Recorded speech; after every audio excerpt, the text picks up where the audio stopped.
اور 9/11 کو مجھے شہر جانا تھا.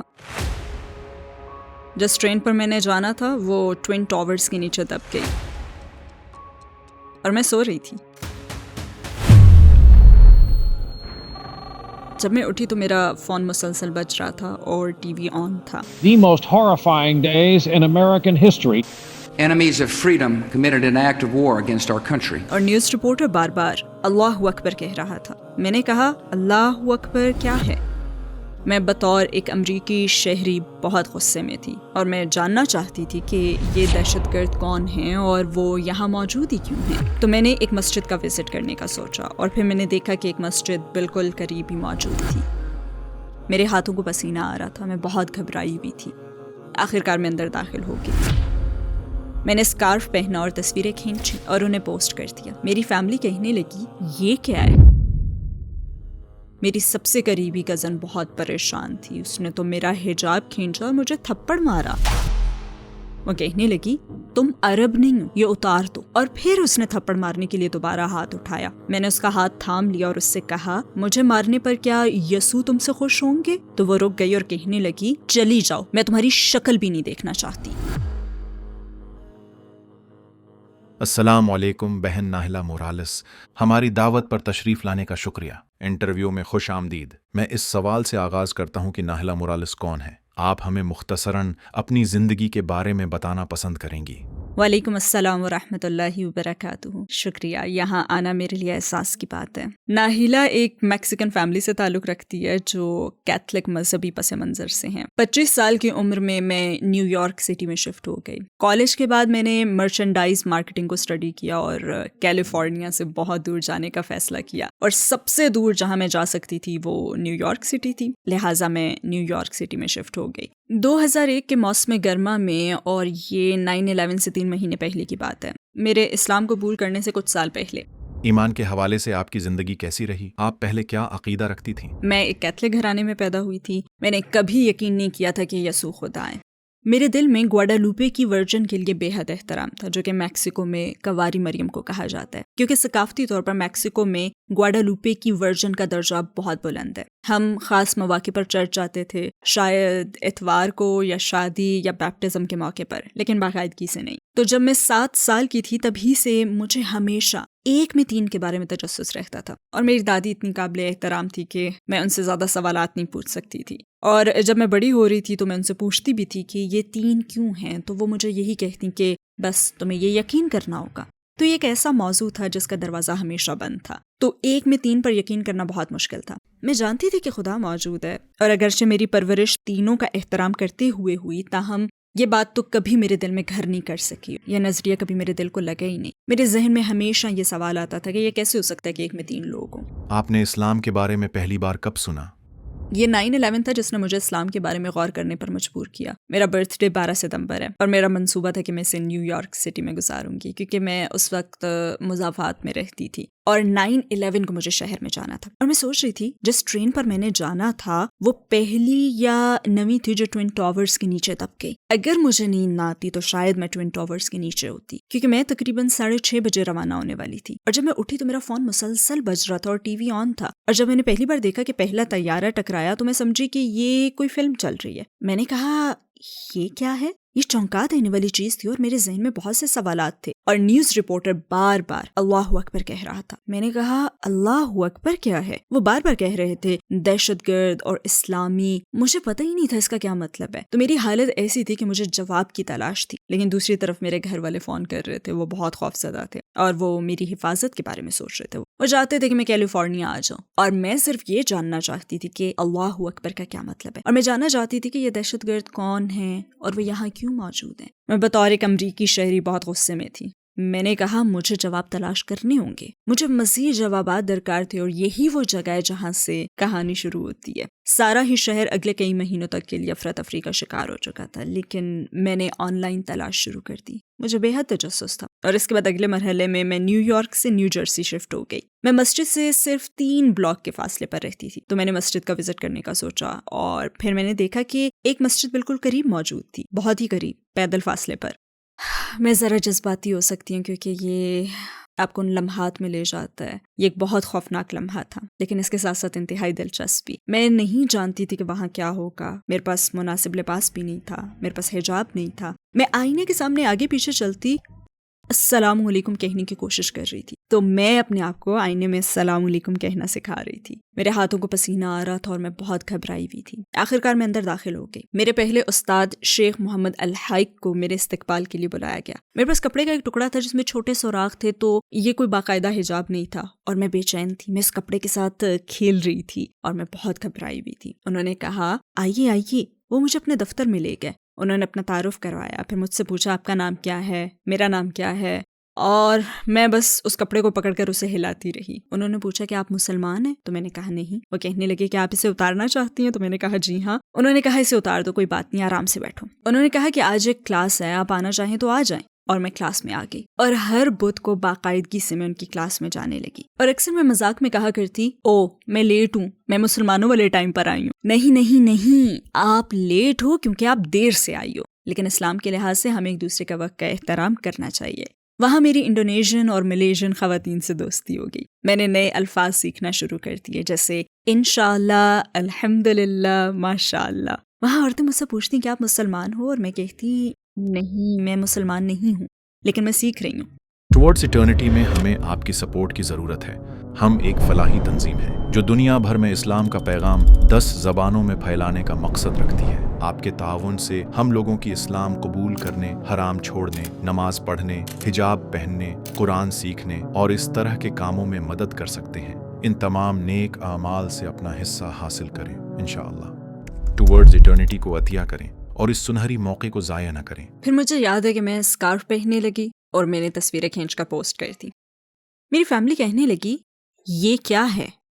میں نے کہا یہ گواڈالوپی کی ورجن کی طرح ہے جیسے انہوں نے پردہ کیا ہوا ہے, اور اسی طرح میں نے چیزوں کو آپس میں ملانا شروع کر دیا. ٹھیک ہے, حجاب, راہبہ, میری نانی بھی یہ لیتی ہیں, اور اس طرح مجھے یہ بہت پرکشش لگنے لگا. لیکن جس بات نے مجھے سب سے زیادہ متاثر کیا وہ یہ تھی کہ اللہ ایک ہے. بالآخر ہم نے 2 کو ختم کر دیا. یہ تو آسان ہو گیا. میں خدا سے دعا کر سکتی ہوں, میرا تعلق صرف خدا کے ساتھ ہوگا, مجھے مزید 2 رکھنے کی ضرورت نہیں ہے. اور اسلام نے میرے لیے کام کر دیا. تو میں نے باقاعدہ عمل شروع کر دیا. میں مسجد جانے لگی. ایک دوست نے مجھے حجاب تحفے میں دیا اور میں باقاعدہ پہننے لگی. اور ایک لمبے عرصے تک لوگ سمجھتے رہے کہ میں مسلمان ہوں. آپ نے کلمہ کیسے پڑھا؟ آپ ہمیں بتانا پسند کریں گی؟ جی, مجھے یاد ہے کہ مسجد میں ایک بہن تھی جو جانتی تھی کہ میں مسلمان نہیں ہوں. وہ مجھے ترغیب دیتی تھی کہ آپ کو کلمہ پڑھ لینا چاہیے. میں نے کہا لیکن میں مسجد میں تو آتی ہوں, میں روزہ بھی رکھتی ہوں, میں ٹھیک ہوں. یہ رمضان کا آخری دن تھا جب اس نے کہا آج وہ دن آ گیا. ہم نے نماز ختم کی اور اس نے مجھے آن لیا اور کہنے لگی آپ کو آج کلمہ پڑھ لینا چاہیے. میں نے کہا ٹھیک ہے. تو اس نے شیخ کو بتایا اور میں نے کلمہ پڑھ لیا. وہ میری زندگی کا سب سے خوبصورت دن تھا. اور آپ کو سچ بتاؤں تو یہ بہت زبردست منظر تھا. میں ان احساسات کو بیان نہیں کر سکتی. ایسے لگتا ہے کہ آپ کے کندھوں سے سارا بوجھ اتر جاتا ہے. آپ بہت ہلکا محسوس کرنے لگتے ہیں. آپ بالکل ایک نئے انسان کی طرح محسوس کرتے ہیں. تو سچ میں وہ میری زندگی کا سب سے خوبصورت دن تھا. اس کے بعد جب سب لوگ گھر جانے لگے, لوگ اپنے گھر والوں کے ساتھ روانہ ہونے لگے, تو میں گھر چلی گئی.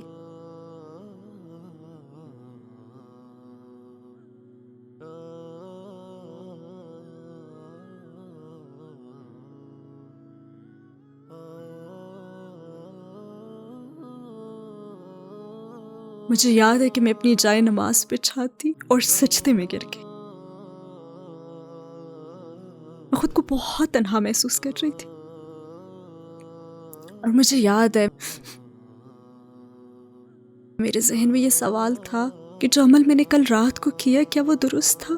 میں افسردہ تھی اور میرے بیٹے کو سمجھ نہیں آ رہی تھی کہ کیا ہو رہا ہے. اور جب بھی میں اس تجربے کے متعلق بات کرتی ہوں تو بہت تکلیف ہوتی ہے, کیونکہ میں جانتی ہوں کہ بہت سے توبہ کرنے والے نو مسلم اس تجربے سے گزرتے ہیں. اس کیفیت سے مجھے بس اللہ ہی نے نکالا. مجھے یاد ہے کہ میں اسٹور گئی, بیٹے کو کچھ ٹافیاں لے کر دیں, اس کے بعد ہم نے ناشتہ کیا اور دن گزر گیا. آپ کے خاندان اور ارد گرد کے لوگوں کا اسلام قبول کرنے پر کیا رد عمل تھا؟ مجھے یاد ہے کہ وہ اگست کا مہینہ تھا, بہت گرمی تھی. میں نے بند گلے والی شرٹ, جینز اور ایک اسکارف پہن رکھا تھا, پوری آستین والی شرٹ. میرے گھر کے لوگوں کا خیال تھا شاید میں پاگل ہو گئی ہوں. گرمی کا موسم ہے, تم نے ایسا لباس کیوں پہن رکھا ہے؟ میں نے کہا کیونکہ میں مسلمان ہوں اور میرے لیے ضروری ہے کہ جسم کو ڈھانپ کر رکھوں. ان کے لیے یہ سمجھنا بہت مشکل تھا, بالخصوص میری وہ کزن بہت پریشان تھی. مجھے یاد ہے کہ میرے اس وزٹ کے بعد میں اس کے گھر میں داخل ہوئی تو اس نے میرا حجاب کھینچ کر اتار دیا. اس نے مجھے تھپڑ مارا اور کہنے لگی تم عرب نہیں ہو, تم کبھی عرب نہیں بن سکتی, اسے اتار دو. اور اس نے دوبارہ مجھے تھپڑ مارنے کے لیے ہاتھ اٹھایا تو میں نے اس کا ہاتھ تھام لیا. وہ بہت پختہ کیتھلک ہے اور وہ ہر اتوار کو چرچ جاتی ہے. اس نے گواڈالوپے کی ورجن مریم کی بڑی سی تصویر لگا رکھی ہے. میں نے اس کا ہاتھ پکڑا اور کہا کہ تمہارے مجھے مارنے سے یسوع خوش ہوں گے؟ کیا تمہاری تعلیمات یہی ہیں؟ چنانچہ وہ رک گئی اور کہنے لگی نکل جاؤ, میں تمہاری شکل بھی نہیں دیکھنا چاہتی. اور اس نے مجھے وہاں سے بھگا دیا. یہ میری سب سے قریبی کزن تھی جو میری بہنوں جیسی تھی. اگلے سال جب میں آئی تو میں عبایا پہن کر آئی. اب میں نے پورا لباس عبایا اور حجاب پہنا ہوا تھا. سب حیران و پریشان تھے. وہ کہنے لگے یہ کیا ہے, اب مزید کیوں ڈھانپ لیا, تمہیں ہو کیا رہا ہے, تمہارا ذہن کون تبدیل کر رہا ہے؟ اور تیسری ملاقات پر مجھے یاد ہے کہ میری نانی مجھے پکڑ کر ایک طرف لے گئیں اور پوچھنے لگیں کہ میں خوش تو ہوں. میں نے کہا جی ہاں میں بہت خوش ہوں. وہ کہنے لگیں کہ ٹھیک ہے جو چاہو کرو. اور انہوں نے میرے خاندان کے لوگوں سے کہہ دیا کہ اسے چھوڑ دو, وہ شراب نہیں پیتی, وہ سگریٹ نہیں پیتی, وہ رات گئے تک گھر سے باہر نہیں رہتی, وہ اپنے بیٹے کا خیال رکھتی ہے, وہ کیسا لباس پہنتی ہے اس میں کوئی مسئلہ نہیں. بالآخر انہوں نے مجھے قبول کر لیا اور انہوں نے پورے خاندان کو کہہ دیا کہ وہ میرے عقیدے کا احترام کریں. آپ کے بعد کیا آپ کے خاندان کا کوئی اور فرد آپ سے متاثر ہو کر مسلمان ہوا؟ حیرت انگیز طور پر جس کے بارے میں نے کبھی سوچا بھی نہیں تھا کہ وہ اسلام قبول کرے گی, انہوں نے اسلام قبول کر لیا, اور وہ میری والدہ تھی. میرا ان کے ساتھ کوئی بہت اچھا تعلق نہیں تھا, لیکن مجھے یاد ہے کہ میں نے ایک اسپینش چینل پر انٹرویو دیا تھا تو انہوں نے مجھے سر پر اسکارف پہنے دیکھا. انہوں نے مجھے کبھی دیکھا نہیں تھا ایسے. انہوں نے مجھے اسکارف پہنے دیکھا اور کہنے لگی تم نے کیا مسخروں جیسا لباس پہن رکھا ہے, کیا تم مسلمان ہو گئی ہو؟ میں نے کہا جی ہاں. میں اصل میں ان کو دعوت دیتے ہوئے بہت خوفزدہ تھی. چنانچہ میں نے اسپینش میں کتابیں اور قرآن کا اسپینش ترجمہ اور دیگر معلومات جمع کی اور وہ سب کیلیفورنیا میں بھیج دیں. میری والدہ نے انہیں پڑھنا شروع کر دیا اور آخر کار انہوں نے اسلام قبول کر لیا. کیا آپ ہمیں بتا سکتی ہیں کہ آپ کو حجاب پہن کر کیسا محسوس ہوا؟ مغرب میں رہنے والے بہت سے لوگ اسے ایک پابندی سمجھتے ہیں لیکن آپ اسے بہت پسند کرتی ہیں, تو آپ کے خیال میں کیا وجہ تھی کہ آپ شروع سے ہی اسے پسند کرنے لگیں؟ مجھے اس میں آزادی کا احساس ہوا. مجھے محسوس ہوا کہ حجاب نے مجھے مکمل آزادی دے دی ہے, مجھے اختیار دی ہے. مجھے یہ اختیار ہے کہ میں فیصلہ کروں کہ کون مجھے دیکھ سکتا ہے اور کون نہیں. نہ یہ کہ ایک شراب کے اشتہار کی طرح بن جاؤں جس پر آدھی ننگی عورت کی تصویر ہو. میرے نزدیک یہ ظلم ہے, میرے نزدیک تو آزادی یہ ہے. آپ کے اسلام قبول کرنے کے بعد کیا آپ کے ساتھ کوئی غیر معمولی واقعہ پیش آیا جس سے آپ کو اللہ تعالیٰ کے خصوصی قرب کا احساس ہوا ہو؟ یہ حج کا موقع تھا. میں نے اور میرے بیٹے نے 2018 میں حج کیا. مجھے یاد ہے کہ ہم حج پر گئے اور طواف کر رہے تھے. میرے بیٹے نے کہا اچھا اب ہم کعبہ کو چھونے جا رہے ہیں, اور ہم نے کعبہ کو چھوا. پھر مجھے محسوس ہوا کہ میں رش میں دب رہی ہوں. میں نے آواز دی اینڈریو. مجھے بے چینی کا دورہ پڑنا شروع ہو گیا. میں رونے لگی. میں نے کہا یا اللہ یہ لوگ مجھے کچل دیں گے. اور پھر اچانک کسی نے میرا ہاتھ پکڑا اور راستہ کھل گیا. سفید کپڑوں میں ملبوس ایک انسان تھا جس نے میرا ہاتھ پکڑا اور راستہ ایسے کھل گیا جیسے حضرت موسیٰ علیہ السلام کے لیے سمندر میں راستے کھل گئے اور ہم نکل آئے. اور وہ چلا گیا, وہ شخص چلا گیا. میں نے کہا وہ شخص کہاں ہے کہ ہم اس کا شکریہ ادا کر سکیں, لیکن وہ جا چکا تھا. مجھے نہیں معلوم کہ یہ کیا تھا, کیا وہ کوئی فرشتہ تھا یا, لیکن وہ اللہ کی طرف سے تھا. اور یہ سب چند سیکنڈز میں ہوا. مجھے یاد ہے کہ میں رو رہی تھی کیونکہ مجھے لگ رہا تھا کہ میں کچلی جاؤں گی کہ اچانک ہی اللہ تعالیٰ نے مجھے وہاں سے نکال دیا. وہ کیا چیز تھی جس سے آپ کو یقین آیا کہ اسلام 100% سچا دین ہے؟ میرے خیال میں ایک چیز جس نے مجھے یقین دلایا کہ اسلام ایک سچا دین ہے وہ یہ تھی کہ قرآن پاک میں آج تک کوئی تبدیلی نہیں ہوئی, اور یہ کہ لاکھوں مسلمان اسے زبانی یاد کرتے ہیں. میں نے کبھی نہیں سنا تھا کہ لاکھوں لوگ بائبل کو یاد کرتے ہوں, تو میرے لیے ایک معجزہ تھا. یہ کوئی چھوٹی سی کتاب نہیں ہے, یہ کافی بڑی کتاب ہے. تو اس بات نے واقعی میری توجہ حاصل کی. اس مقام پر میں آپ سے سوال کرنا چاہوں گا کہ آپ میکسیکو کے ان لوگوں سے کیا کہنا چاہیں گی جو اس وقت آپ کو دیکھ رہے ہیں؟ میرے میکسیکو کے ساتھیوں, سب سے پہلے میری آپ سے یہ التجا ہے کہ ایک بار اس دین کو ضرور دیکھیں, جو نقدار سے زیادہ عجیب نہیں ہے, جو ہمیں ہماری ثقافت سکھاتی ہے. آپ کو تعلق اور مقصد کا احساس حاصل ہوگا. ضروری ہے کہ ان احساسات کو سویا ہی نہ رہنے دیں. اس بات کو یقینی بنائیں کہ آپ اپنے تجسس کو بیدار رکھیں, سوال پوچھیں. اس بات کو یقینی بنائیں کہ آپ مستند ماخذ کو پڑھ کر خود کو آگاہی دیں. مثلاً یہ ویب سائٹ. ہمارے لیے ضروری ہے کہ ہم جواب تلاش کریں, ان جوابات کو ڈھونڈیں, کسی مسلمان سے پوچھیں. اگر آپ کو دل کی بیماری ہو تو آپ کارڈیالوجسٹ کے پاس جاتے ہیں. اگر آپ کے ذہن میں اسلام کے متعلق سوالات ہیں تو کسی مسلمان سے پوچھیں، قرآن کو پڑھیں، ہمارے پیارے پیغمبر صلی اللہ علیہ وسلم کے بارے میں معلومات حاصل کریں. جیسا کہ آپ نے اشارہ کیا، بہت سے نو مسلم اسلام قبول کرنے کے بعد سوال کرتے ہیں کہ کیا مجھے اپنا کلچر چھوڑنا ہوگا، اپنے ثقافتی بیک گراؤنڈ کو چھوڑنا ہوگا، کیونکہ مجھے اپنے خاندان سے، اپنے کلچر سے محبت ہے. کیا مجھے کوئی عربی نام رکھنا پڑے گا یا عربی لباس پہننا ہوگا؟ تو جن لوگوں کو اس طرح کے مسائل درپیش ہیں، آپ ان سے کیا کہنا چاہیں گی؟ جی ہاں، بدقسمتی سے بہت سی غلط فہمیاں پائی جاتی ہیں. کچھ سال پہلے کی بات ہے، ایک بہن نے کلمہ پڑھنے کا ارادہ کیا اور اس نے پروگرام بنایا کہ وہ 25 دسمبر کے دن یہ کام کرے گی. تو اس نے کلمہ پڑھنے کے لیے کرسمس ڈے کا انتخاب کیا. اور عام طور پر ہم اس دن جمع ہوتے ہیں تو لوگ اکیلا پن محسوس نہیں کرتے، انہیں خاندان کا سا احساس ہوتا ہے. اگر کسی بھی وجہ سے وہ اپنے گھر والوں کے ساتھ اسے نہ منانا چاہے، مثلا یہ کہ ان کے خاندان کے لوگ بہت زیادہ شراب نوشی وغیرہ کرتے ہوں. چنانچہ ہماری ایک تقریب تھی جس میں وہ کلمہ پڑھنے جا رہی تھی. اس نے اپنے غیر مسلم خاندان کو بھی مدعو کیا، اپنے والد کو، اپنی بہن کو. وہ سفید فام امریکی ہیں. اس نے اپنے ہونے والے سسرالی رشتہ داروں کو بھی بلایا کیونکہ اسلام قبول کرنے سے پہلے اس کی کسی جگہ شادی کی بات چل رہی تھی کسی ساؤتھ ایشین کے ساتھ. اور کلمہ پڑھنے کے بعد جب میں نے اسے کلمہ پڑھایا تو ہر کوئی اسے گلے لگ رہا تھا. وہ بہت جذباتی منظر تھا. اس کے ہونے والے سسرالی رشتہ دار اٹھ کر کہنے لگے، آج سے تمہارا نام دعا ہے. اور وہ پریشان ہوگی اور کہنے لگی، نہیں. میں نے اس کا ہاتھ پکڑا ہوا تھا، میں نے اس کا ہاتھ دبایا اور کہا ٹھیک ہے. پھر میں نے کہا بھائی ایسا نہیں ہے، آج بھی اس کا نام وہی ہے جو پہلے تھا. پھر اس کی ہونے والی ساس کہنے لگی، پلیز اس کو بتا دیں کہ آج سے یہ صرف ذبیحہ کھائے گی، صرف حلال. اور میں نے پھر اس کا ہاتھ دبا کر اسے احساس دلایا کہ تم اکیلی نہیں ہو، میں تمہارے ساتھ ہوں، ڈرو مت. چنانچہ میں نے ان سے کہا جی بہن ٹھیک ہے.